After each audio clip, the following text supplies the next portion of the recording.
So our next question is about actions that folks can take in their own home, in their own life to reduce the carbon footprint of their food and be a little more sustainable. So I think my big thing is just gonna be like eat locally and eat seasonally if possible. I know it's really hard for some people. If you can, I think it's like a really big piece of it. And like know where your food comes from. Mm-hmm. So I think those are some really big pieces and that's kind of what I got. So, pretty easy. And traditionally, the way we ate above ground in the summer and below ground in the winter, right? Because we ate all our green, which was actually a healthy way of eating, and then we had all the root vegetables that we stored, and we're still doing that, which is good. Or you can ferment food when it's in season. Freeze, dehydrate, or if you had a freeze dryer for your food. And so when your fresh food is finished, you start with your dehydrated food. So that's what we do when our apples are finished in February. We have all our dehydrated apples and applesauce that we put in our smoothies, you know, to last us until the new crop comes on. So there's ways you can do it to be sustainable, so you don't have to worry about going into the stores in the off season. And then we know people who buy seeds, you know, for microgreens, and they don't buy salads all winter long. And if you have a balcony in an apartment, you could be growing food. It's amazing what you can do. Or a big sunny window, you can be growing food all winter long. For climate action, the fact is nothing can trap carbon better than plants. In fact, there is none. So we could think about growing plants. One benefit, we are getting our food produced locally, and second, we are tapping the atmospheric carbon. So there's no better actions than that, and I think everybody can do that in their own small ways. That's what I feel.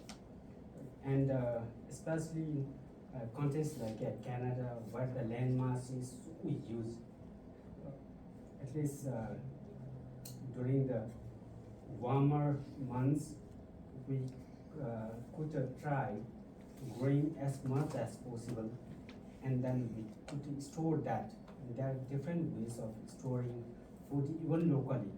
We don't need high-tech technologies to just dry, pack it, and put in the refrigerator. So these are the simple local methods. When we hear about climate actions, we tend to think about, so hi-fi, all very high-tech machineries and all this. But there is no greater machine than a plant.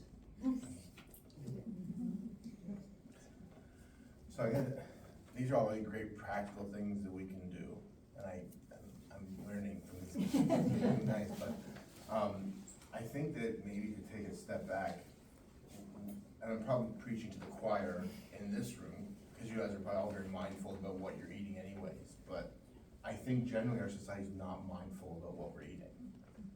In fact, I would say it's even worse for coming generations, and I know my generation is bad enough for being the consumer generation, but I have seen it on Facebook where someone was bashing on a hunter for hunting and saying you should get your meat at the grocery store.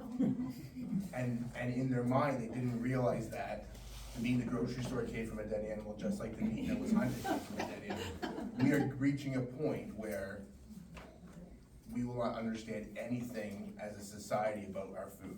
So I would take safety that we need to get talking about food and get people reconnected to what food really means. And if we start to have those conversations and tell our kids and grandkids and our cousins and anyone that we're talking to about how they can be connected to their food, I think that's the first step. Because I think food has become a commodity that we deal with. We need to eat so that we can work. but for some of us, that's the limit of our exposure to the food, and that's a problem. There could be very few people in the society who live that way, and if we go back a few generations, very few people in the society did not have connection to their food. And I think that we need to start talking about it more. Thank you. Those are all very solid recommendations. There's one point that I think sometimes gets lost, and I was at a really great event last Saturday past.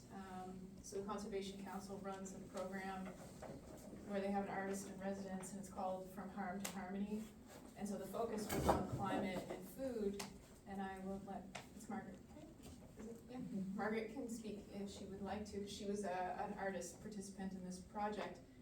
But one of the things that came up, and some other folks were there as well, it's like, we can't just separate food security and climate issues out and not think about war and modern day slavery and human rights abuses. And if you can recall, at the beginning of when Russia invaded the Ukraine, honey was something that was like, we were quite worried that we weren't gonna get any more honey in Canada.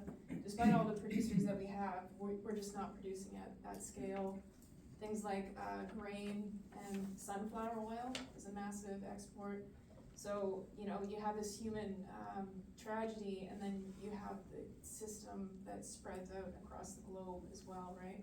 So I just want to point out that the roots to everything go a bit deeper. And I don't want to put you on the spot, Margaret, but if you would like to speak here.